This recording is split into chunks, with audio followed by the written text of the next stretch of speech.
All right. Well, I am excited to get started. I'm going to highlight and bring myself up here real quick. And then I am excited to bring up Amy Saunders. Amy is a organizer for us in Pennsylvania, and she was amazing enough to connect us with Tia, who is here to speak tonight. So, Amy, I'm just going to say welcome. We're really glad to have you here for this event. Say anything you want to say about yourself, and then feel free to introduce Tia. Well, thank you for making it happen so that I could introduce Tia to all of our members. Her work has meant a lot to me for a long time.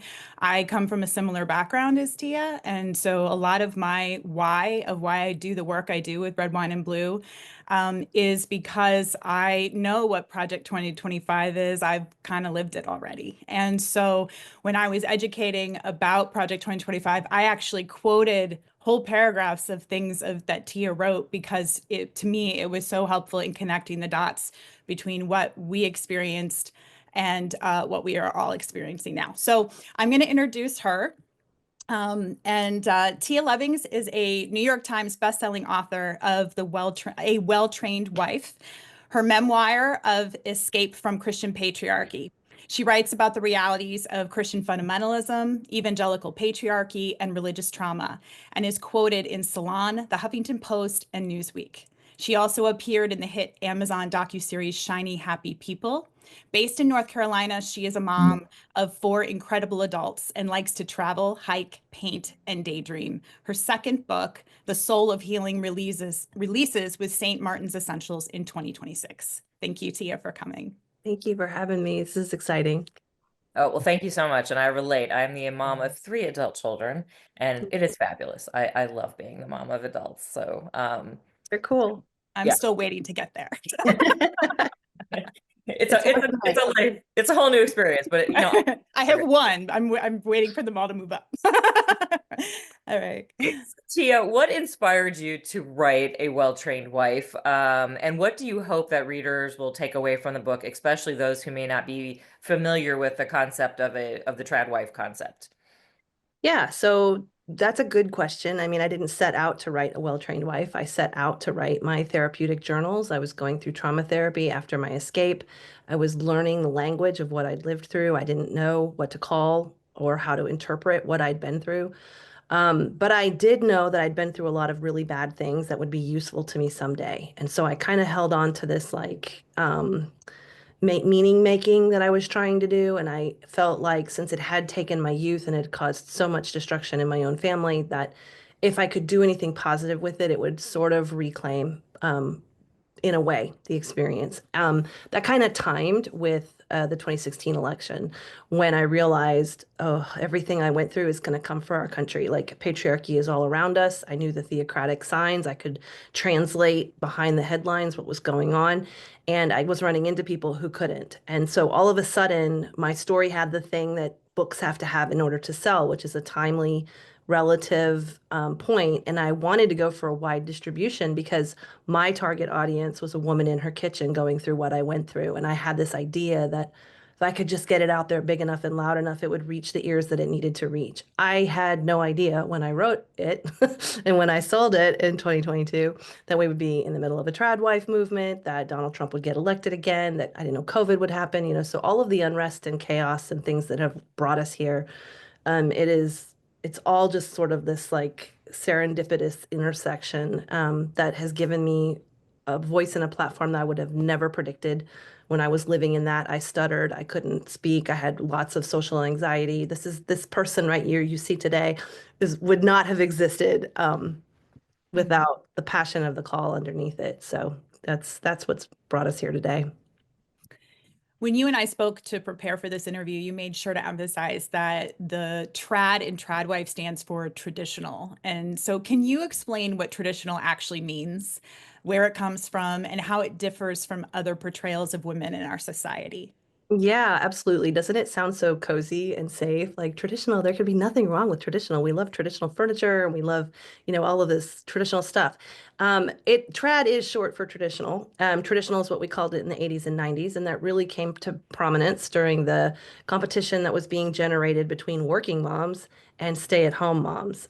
This whole resistance that religion had against women going to work and putting their kids in daycare and using public school and getting jobs and becoming liberated. I remember whole sermons about Murphy Brown. Like our pastor would spend the entire Sunday talking about Mhm. how evil Murphy Brown was.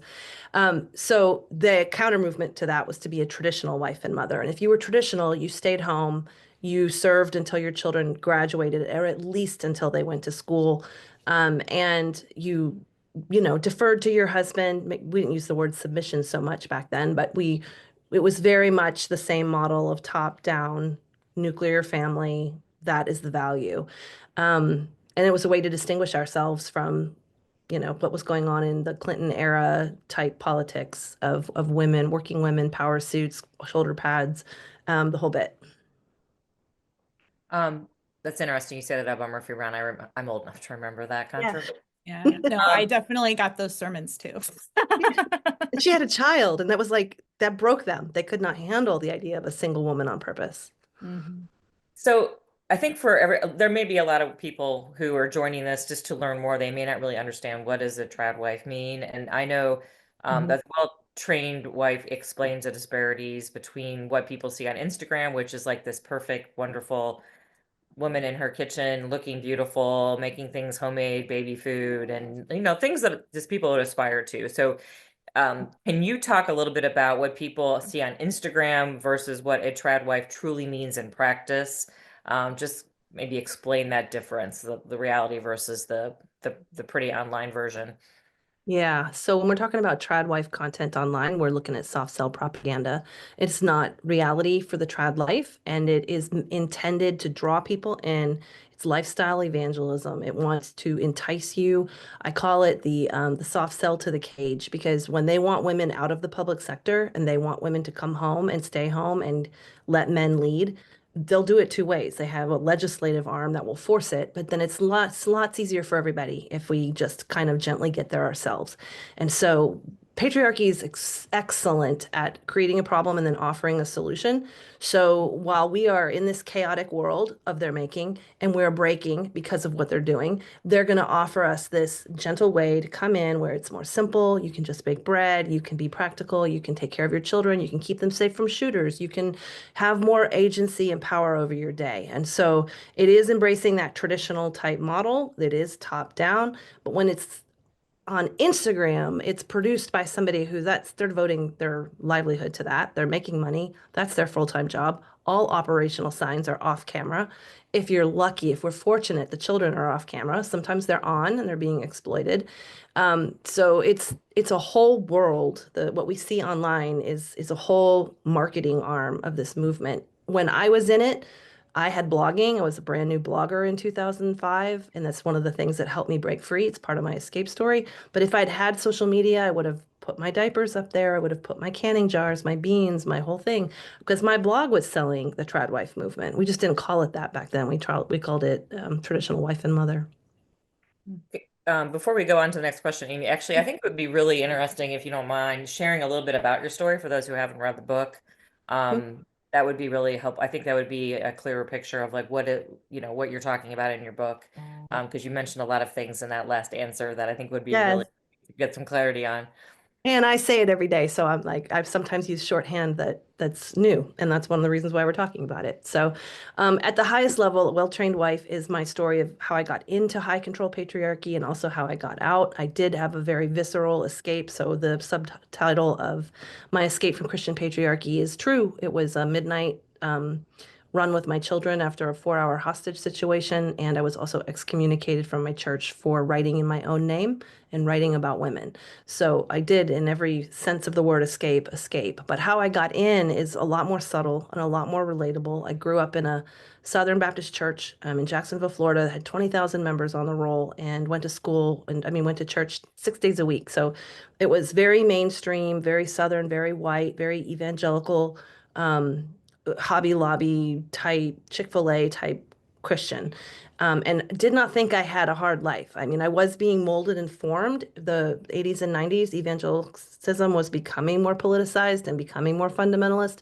So I was being formed into this one way to be.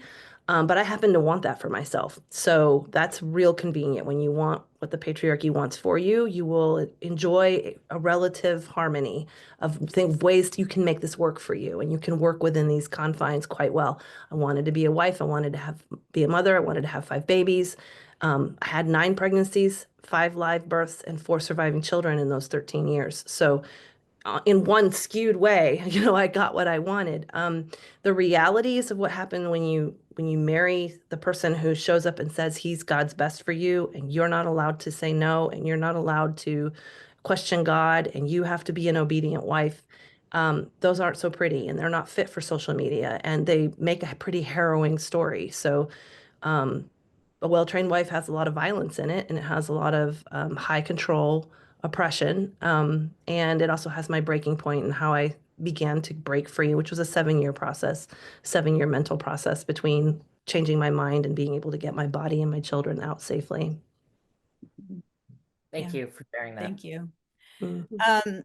It's interesting when you were talking before about how the Instagram is like a romanticized version of patriarchy. And, I also grew up in just mainstream evangelical churches. And actually, I went to a more liberal denomination where my mother was an elder in the church. So she actually had some authority, but I was very much rooted in like the Christian school movement in the 1990s. And so I got a lot of traditional things there, went to an evangelical college, purity culture, all those things.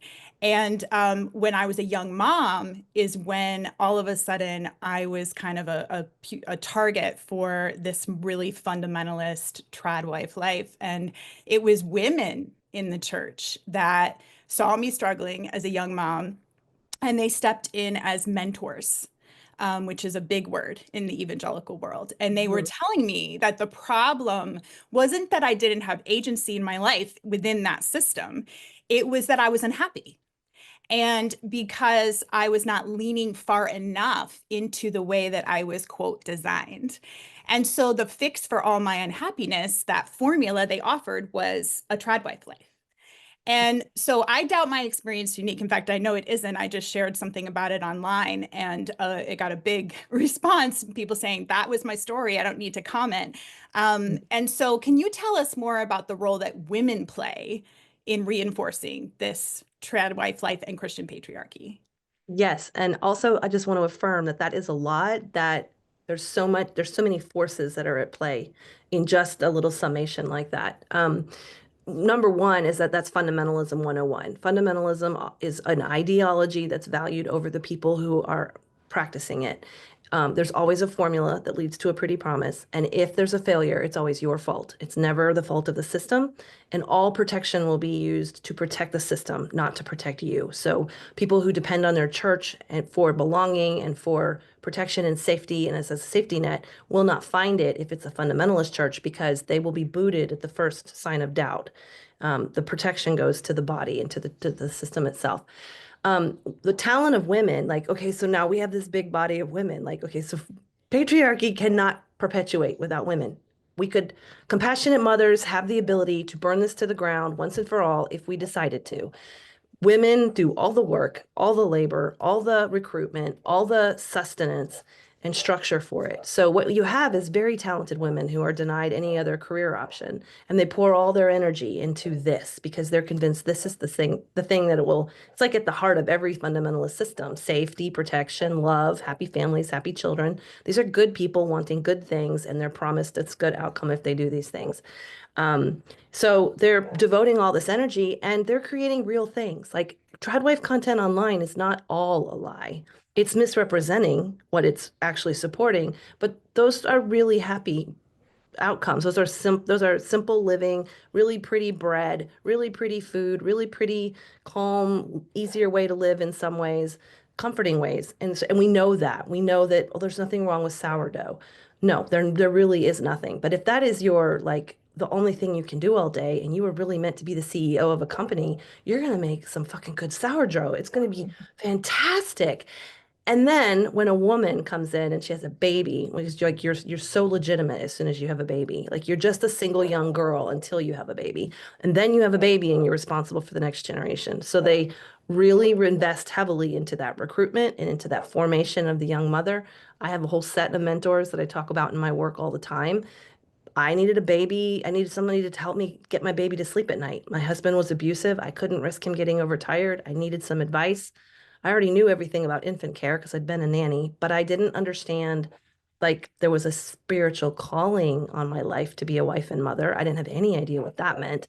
And so my mentor was teaching me how everything I did was a sacrament. Everything that I did was sacred and would help the spiritual guidance of my whole home. If I could just pray right, be happy, keep a good attitude, smile all the time, defer to my husband, be silent, be feminine, and then here come these rules I have to follow in order to be pleasing and godly and safe. Yeah, that tracks. It's so subtle, and it really is how the water heats. That whole like metaphor of the frog is so real here because you want good things and they're offering you support, and it's biblical. Titus 2, let the older women teach the younger women to be keepers of the home and love their husbands. And so you think you're obeying God's word and you're in line with what your church wants for you and what your parents want for you. And so it feels very legitimate. The only tell you have is your own ability to sustain it and the fruit of this outcome. They don't really advertise with any of the survivors. They cut those off and exile them away. So you don't have any like access to, well, how did this work out for other people? Could I see some success stories? You can only hear from the people who are in it. Because if you heard from the people out of it, you'd be hearing from ex-evangelicals and women burned by the patriarchy.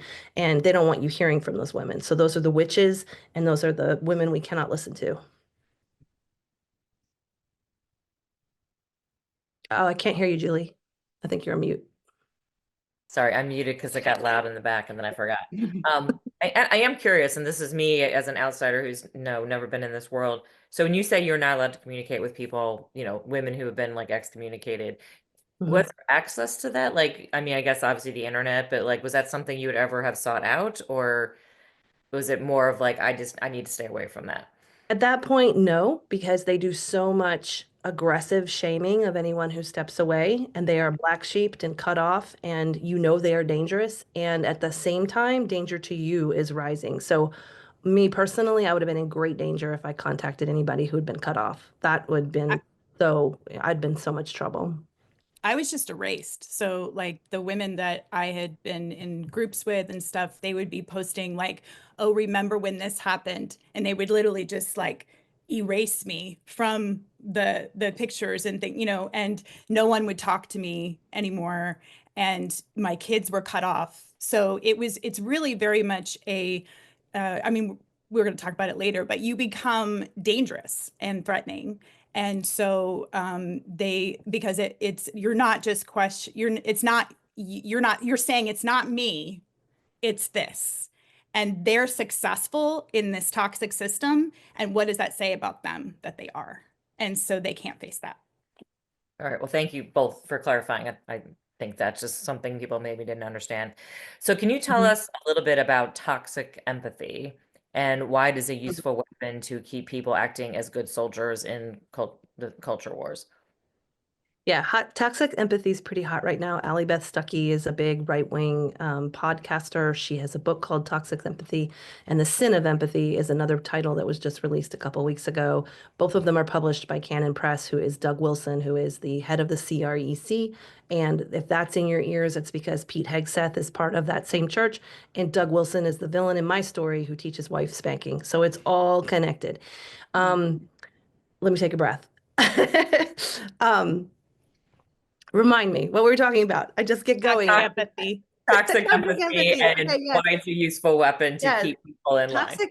So empathy is when your emotions are moving. It's a movement inside of you. It's the collective of your emotions moving your mind. That's how you change your mind is by like when you're moved with compassion. So they can't risk that. They have recognized, both of these speakers have said overtly, women are more empathetic, more compassionate, and they cannot risk them changing their minds. Their version of Christian empathy, the example that they use, the guy who wrote the Sin of Empathy book, actually uses this example of seeing someone who's drowning And healthy empathy for him is saying, oh, it's really sad when you're drowning. You're not allowed to stop and help him because that would be like, what if he deserved to drown? You know, what if he's getting a consequence for his sin? They do not want people acting upon your compassion. So as a collective, when we are getting involved in movements like Black Lives Matter, or we're feeling injustice because of what's happening on a systemic level, and we're marching by the thousands in Washington because we don't want our society to do this, they need to shut that down. And the way that they're doing it right now is by shaming empathy, which is ironically Jesus's message, but they really can't risk that. So you'll even hear now them say Jesus was too liberal to be the model here. We need to really stick to the Old Testament.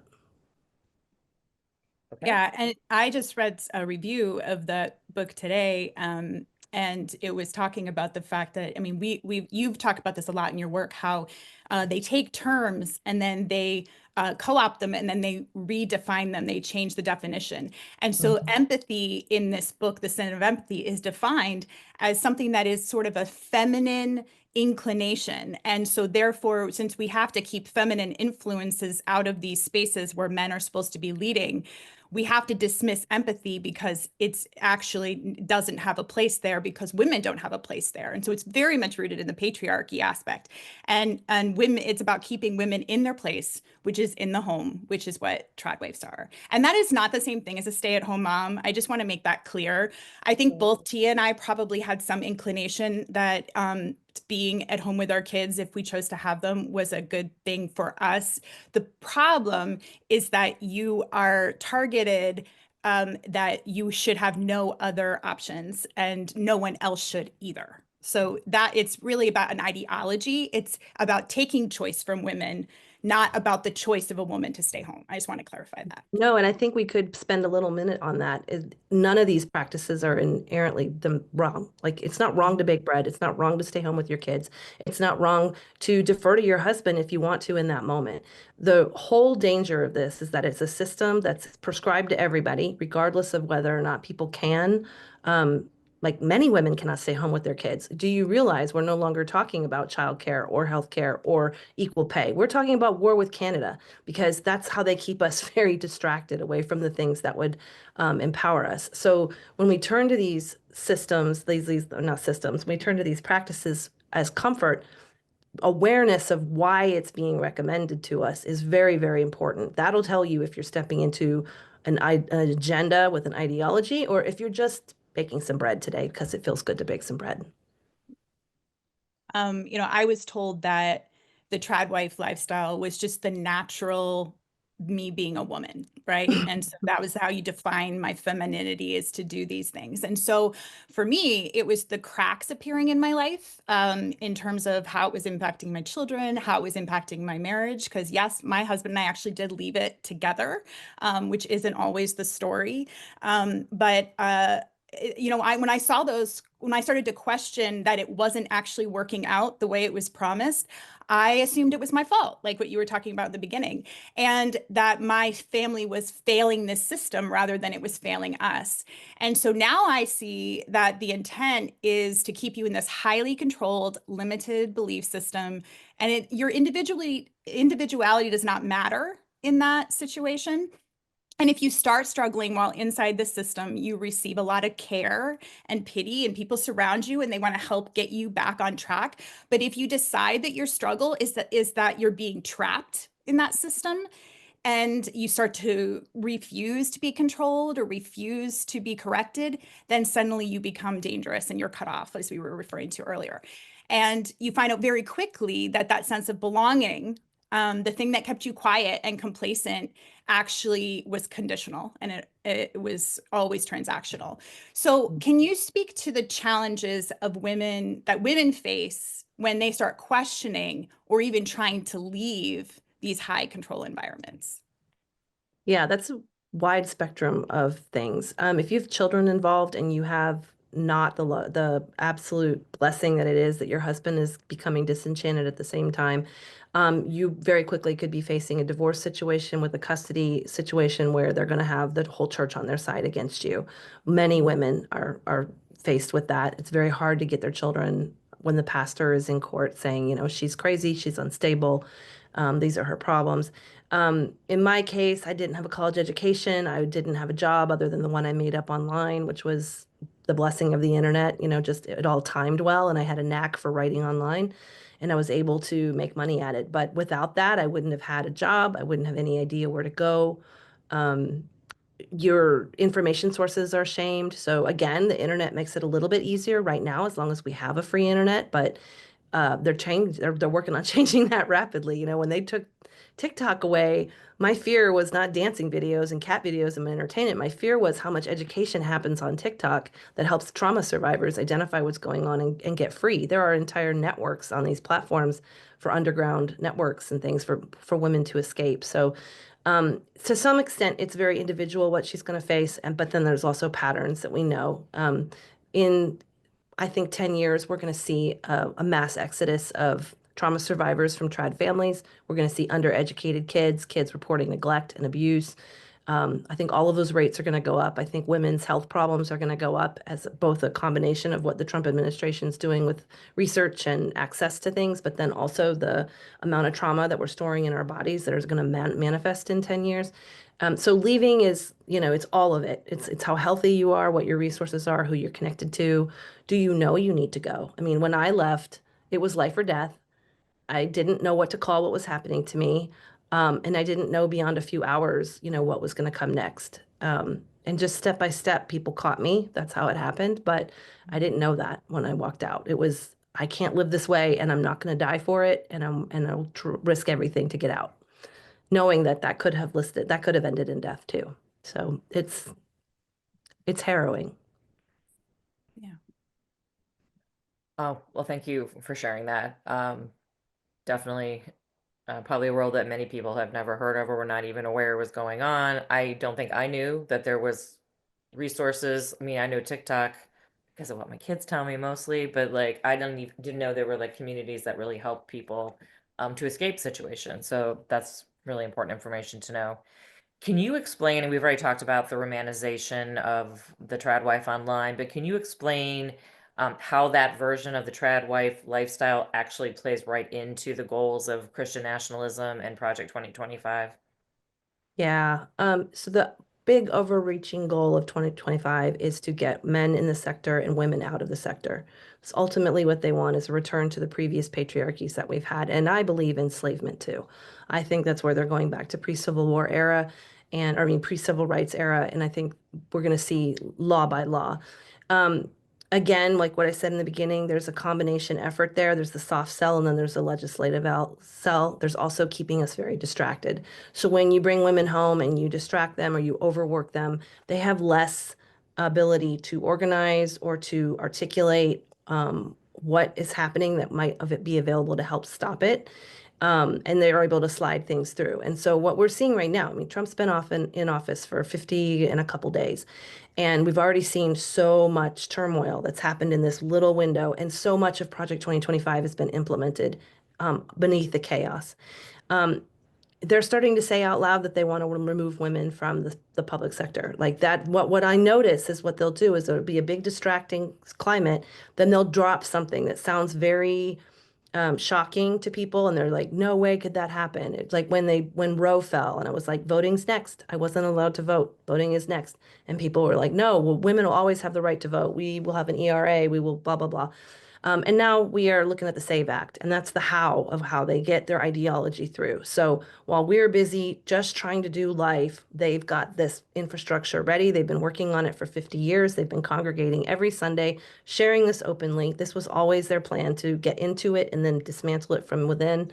They didn't hide that. So um, it's puts us in a really difficult situation, because when we're specifically talking about trad wives, we're talking about mothers with children, and that's coupled with so many icky situations like schools not being safe, the Department of Education, being dismantled, all of these things that make it really hard to just go to work and your kids go to school and then you guys come home and have dinner together at the end of the day, just like that normal life is just completely disrupted. And there's lots of women who don't want to be trad wives. They don't want to even come home, but they are not going to have a choice. Um, I think that when it's there's like the transitions that we were going through, they're speeding up. Everything's ramping up and speeding up. And so we're seeing um, a lot of turnover very quickly. And so if we find ourselves in a situation like, for example, when there's martial law, and I said when, and I don't want to say when, I want to say if there's martial law, um, that is going to make us make lifestyle changes that then allow them to normalize what they were going after in the first place. And I think that's one of the biggest dangers with informational engineering, social engineering, which is what this is a part of. And there are brilliant minds behind all of this. And it's a long game. Like, I think that's the thing, is that a lot of these things, we were hearing this messaging a long time ago, and it predated when we were growing up in it. So it's just important to understand when I think one of the problems is that the scholars and journalists kind of kept creating new names for this movement. And so, you had the religious right, and then you have, the Tea Party, and now you have Christian nationalism, but the central thread is the same. And they know that, but I'm not sure we have been listening and paying attention to that. So, yeah, thank you for that. Mhm. Um, so you talked about how these Christian nationalists, they want to impose this agenda on all of us. So a question I get at my events all the time when I kind of share my story is, why do these tradwives who homeschool their kids want on my school board? Yeah, it's a good question, And but yeah, and so can you explain how and why people with these extremely traditionalist views try to impose their beliefs on others? And what lessons can people learn from those of us who have left these fundamentalist spaces about how to resist that? Yeah. So the first part of that, the reason why they want on your school board is because it was never about live and let live, religious freedom. They do not want their religious freedom so they can go off in a corner and homeschool in a corner. They want dominion. Dominionist theology teaches that they have a mandate from God to take over the globe, and they're going to start with their communities. Then they go to the America, the bigger government, which is where they are now. But their ultimate is the globe. They believe that this is their mandate from God, God Himself, themselves, whatever. And so they get involved in these grassroots school board, PTA, water commissioner, small offices because they're slowly taking over and putting in this theocratic presence of loyalists, of people who believe this way so that they can take over it. Now, I think that we're going to see Christian schools replace public schools because they don't all want to homeschool. They only were like real butthurt they had to pay taxes and not use these schools. That was one part of it. But then they also want the system to reflect their values. So once that does, there's going to be a big portion of them that put their kids back into schools because they will have had the control that they want.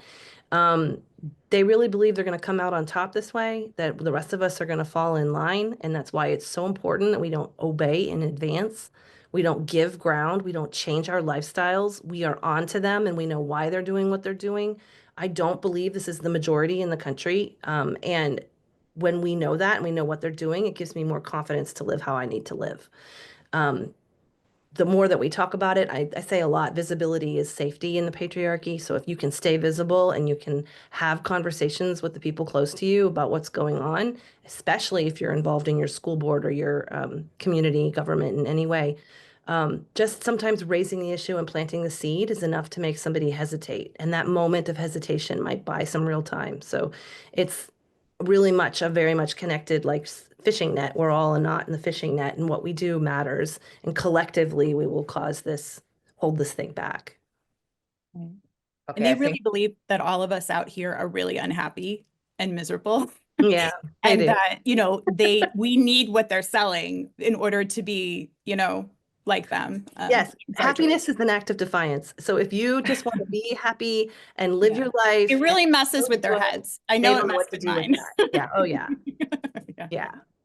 you've already touched on this a little bit, but I am fascinated by what you said that, and it's actually scaring me because you're saying, you're saying like, first we saw Roe fail, and then you said they're going to come for voting rights, and they did. And now you're talking about school, we know that there's a whole goal out there to get rid of public education, and we're seeing things like the voucher programs and things to move people that direction. So everything you're laying out seems to be coming true. And you've already touched on this a little bit, but I do want to emphasize how the tradwife movement influences politics around things like women's health, healthcare in general, or I'm sorry, I'm looking at my notes so I don't forget anything. And education. Is there anything you want to expand upon that? Because I think everything you just mentioned, we are seeing happen right now, right before our eyes.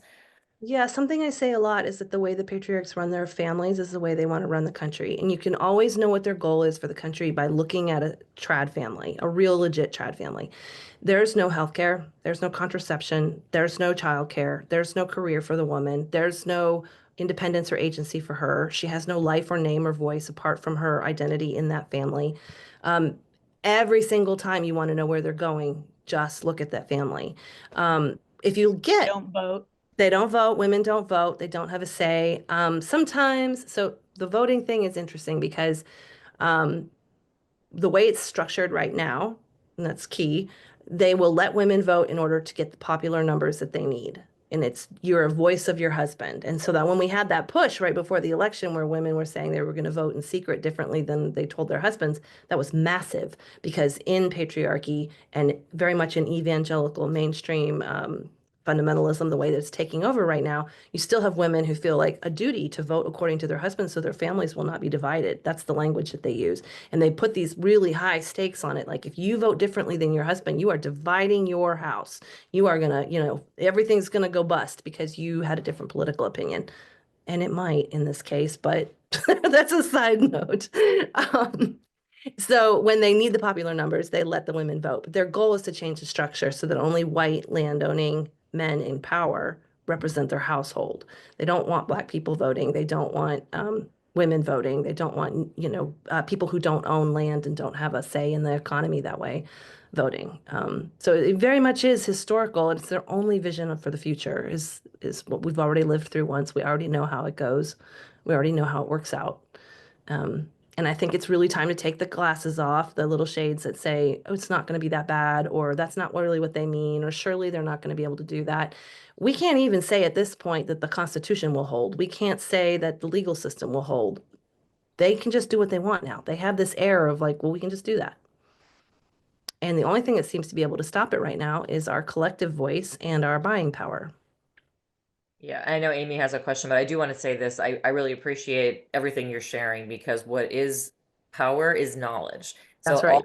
can read your book, we can understand that by looking at what this family structure or the way this is set up is doing, like you just said, shows us the roadmap that they're going to lead us to or try to lead us to. So we know that now, and we know we can share this information with our friends and family, and that's how we stop. We build that, we build our communities. Mhm. So I just wanted to put that out there for everybody who's listening to all of this. You know this now, so you don't And have to talk to your friends. And education is key. I mean, I often talk about the fact that books were banned for me. I felt compelled to ban them for my kids. A lot of times I remember being told that I should have a joint Amazon account with my husband so that he could hold me accountable to what I read. This is not like fringe behavior. This is actually kind of, typical. And accountability is a big word. And what I often share, like at my ban book bingo events, is I was like, I was a book banner. I know why they banned them. I said, but it was the books that healed me. It was the books that saved me. And so we still have access and we should be doing that self-education and providing that education for others. And that is what we encourage at Red, White, and Blue. So um, do you see any potential? I think it's funny that Julie gave me this question. Do you see any potential for building bridges between women with differing views on gender roles, especially in light of the current political climate? And how can we move towards a more inclusive future while also respecting diverse perspectives on marriage and family? Yes, that's a great question, and it's one that really needs a lot more thought. But off the top, one thing I do is I don't disrespect tradwives. They're not stupid.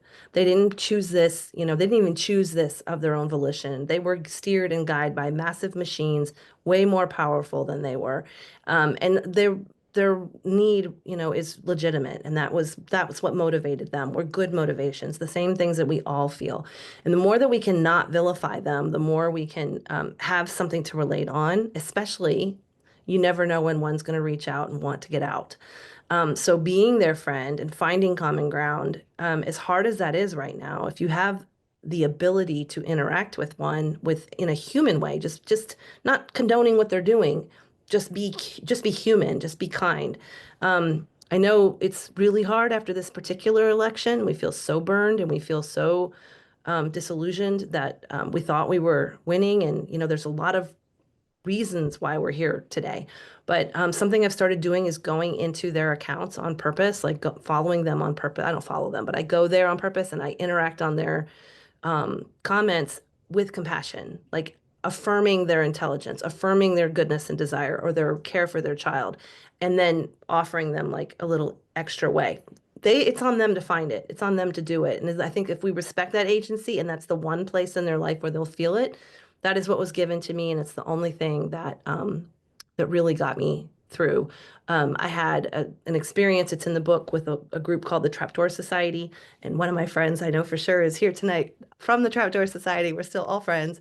But we discussed the great books together. We talked about books and movies. We were a bunch of women looking for an escape from our marriages. We were shockingly married to similar kinds of men, even though we had all these different backgrounds. And it was that mutual respect that allowed us to have a dialogue. So I do think there's hope. And unfortunately, America's getting ready to collectively suffer in very similar ways. So there will be collective pain points that you can find to empathize with someone on and then get them talking about why they are where they are. And I will say that I was actually really resentful of any progressive women that were in my family when I was in this fundamentalist world. But when I started to get out of it, it was those women who I had actively, just didn't want to even know what they were doing, not recognizing how much it was really about a longing to have that kind of freedom that I couldn't actually acknowledge.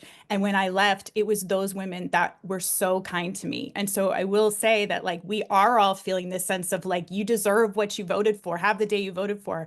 And I get that, believe me, Tia, and I get that. But I think, being a safe place to land for someone who is feeling that pain enough to say, I think this is not what I signed up for, is really important, because it made the difference in my life to me being here versus there. Yeah, really. I mean, we can all be victimized by the bait and switch. Absolutely. And like you said, there's going to be pain points. People can find common ground, and it is so important to be there for other people and to find that common ground and to open up those doors for conversation and support. Tia, so I'm very excited.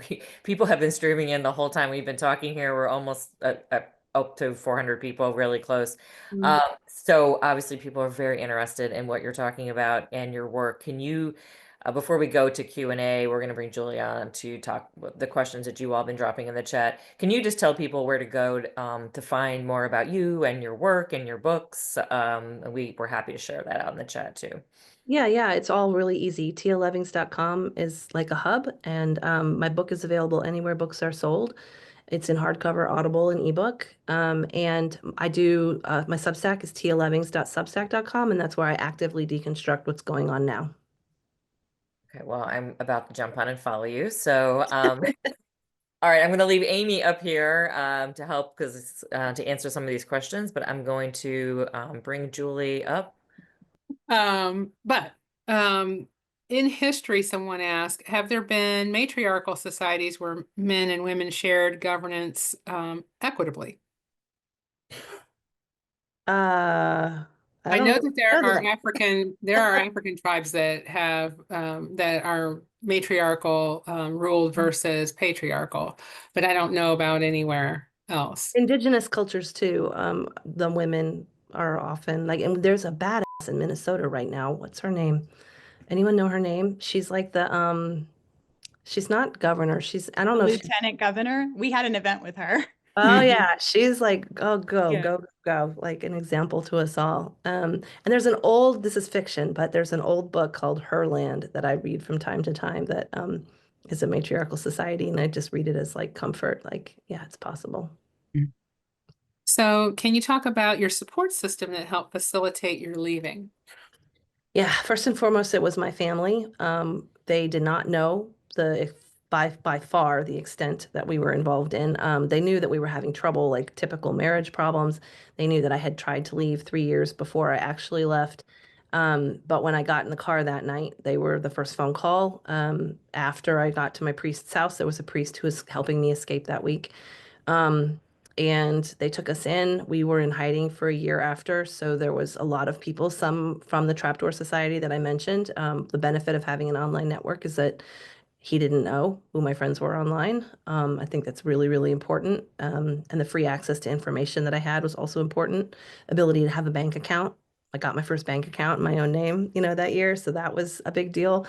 Um, and then friends that didn't shame me for where I had been. They didn't expect me to have all the answers or explanations. They just, people sent secret money in the mail. Gift cards are what I always recommend to people. If you think somebody's in danger, send them gift cards because it's non-traceable money.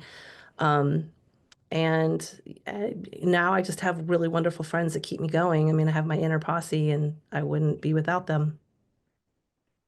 So,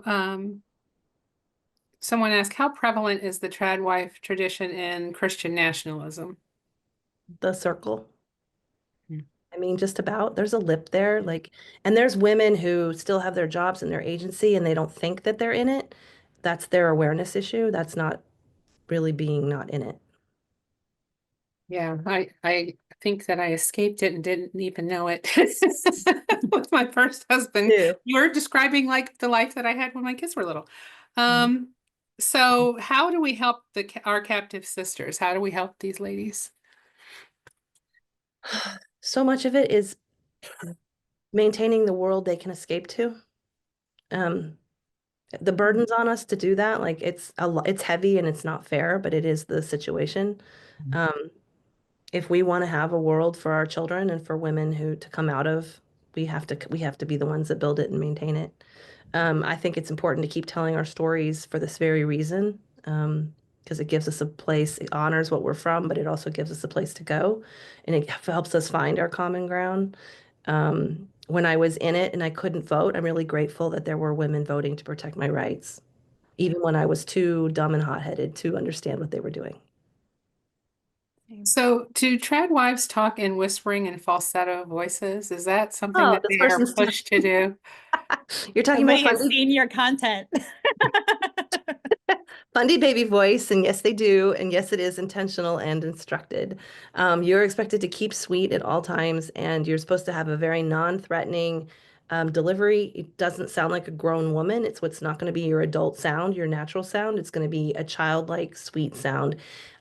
Most notably, it came on the scene nationally when Katie Britt used it as her response to the State of the Union last year. Everybody wondered, why was she talking like a baby? Why was she talking in this breathy, sexy baby voice? Michelle Duggar uses it. Kelly Johnson, Mike Johnson's wife, uses it.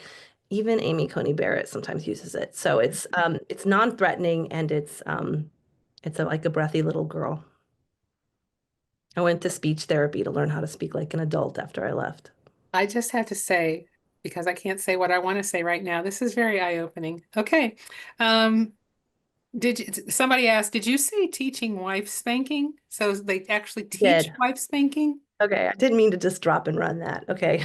I really didn't. I'm sorry, y'all. So one of the things that makes my story unique is that I said a very big quiet part out loud. There's a practice in this version of patriarchy that I'm in, I was in, and that is becoming so mainstream today, that teaches that men are accountable to God for everything that happens in their household, including their wives' thoughts and deeds. It's called federal marriage, and Doug Wilson teaches it. He doesn't come out and say you should spank your wife. He says you should hold your wife accountable for the sins of her actions. If he's going to stand before God on his judgment day and say, I'm accountable for everything she thought and did, he's going to feel that burden that he needs to teach her how to obey and keep her in line. It's also called take her in hand. And so, like women swap recipes, men swap ideas. How do you keep her in hand? And they spank wives as children. So it is part of my story. Trigger warning that it's in there. And it is an open practice. And I do get Me Too messages every time I share it. And I think it's important to give some context on Doug Wilson, besides what she said about Pete Hegseth being a part of Oh, his yeah. church. He has an entire network of Christian schools, as well as makes homeschool curriculum. So the Trojan horse really was this demonization of public education, and then coming in through the Christian school and homeschool movement. And Doug, I was actually in a homeschool co-op curriculum that was Doug Wilson founded, and also he covers up for abuse. and took over a town in Moscow, Idaho, and believes in something called Christian Reconstructionism, which is basically like civil government should be accountable only to the Bible and not any actual federal laws. So this guy is like so fringe, but he has been platformed by like every major evangelical network. So his ideas have been normalized in the 30% of the evangelical world. I mean, the 30% of the American population, which is the evangelical world. And he's like 1 degree of separation from every major player in Project 2025, the Heritage Foundation, the cabinet. Yeah. He's Southern there. Baptist Convention, all that. So I think you said that your family was your support system when you came out, but were in your parents and your siblings, none of them were a part of this, correct? My parents and my sister are Southern Baptists, and so they're like mainstream Christians. They didn't know, they weren't part of fundamentalism. We have lots of things we don't agree with today because they are still evangelical Christians that still attend the same kind of mainline church that I'm from, and they don't have a traumatic experience of that themselves. So I think that's a really important thing too. It's not like everybody that goes to church has religious trauma. That's not true. Trauma is anything that's too fast, too soon, too quickly for your body to process. So what happened to me, hell teachings at 5 years old, very traumatic to me. All of the things that I went through in my marriage that my pastor said was God's design for marriage, very traumatic to me. But my sister doesn't have that same experience. My mom doesn't have that experience. And so their whole experience of God and religion and community and belonging is all very different. Something I encounter a lot in my work is not all Christians. And my response to that is usually, of course not. Of course not all Christians, but the Christian name has been co-opted by the Christian nationalists. It means something different today than it used to. They need to clean their own house. And they also don't agree, not all Christians. They think they're the only right Christians. So all the Catholics and Mormons and liberals and Episcopalians and everybody who's voted with them will find themselves on the outs as soon as they have enough power. So what can male allies do to help? That was We asked need by a gentleman who's on this men. call. We need more men standing up for women. That's Mhm. what you can do to help. Stand up against men.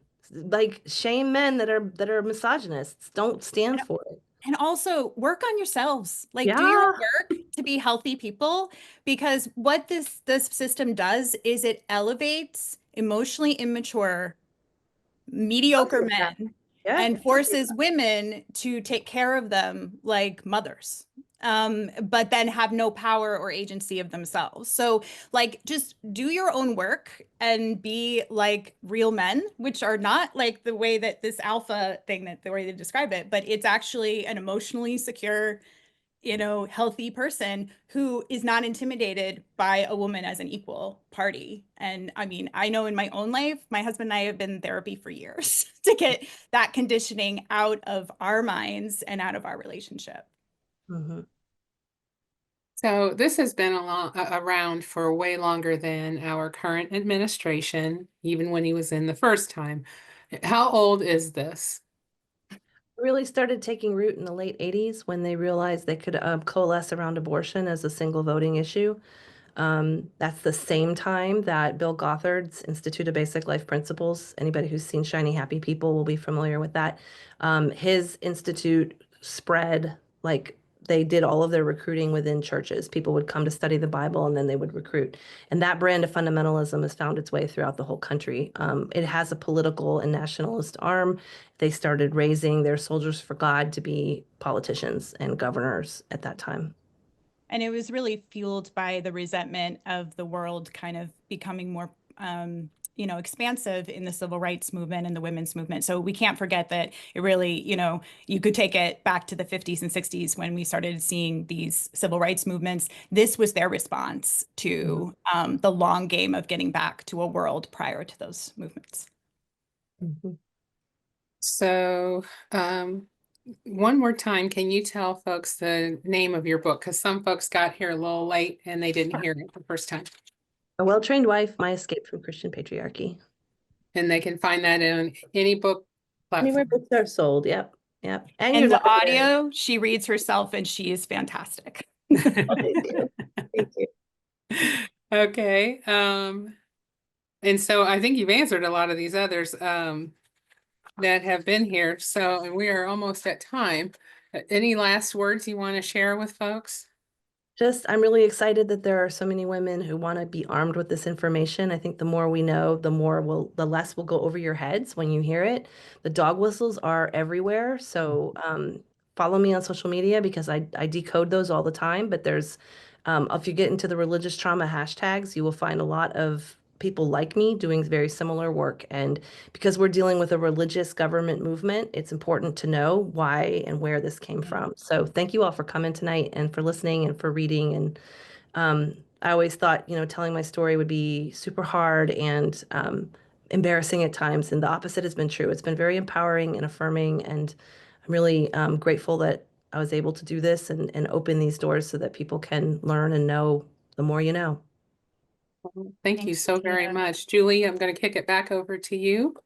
Yeah, I just want to say thank you so much. Well, number one, Amy, for finding Tia to bring to us because she was the connection, and Tia for joining us. I know that so many people have learned so much tonight, and it is so important that we have this knowledge and that we share it out, especially right now in the moment that we are in.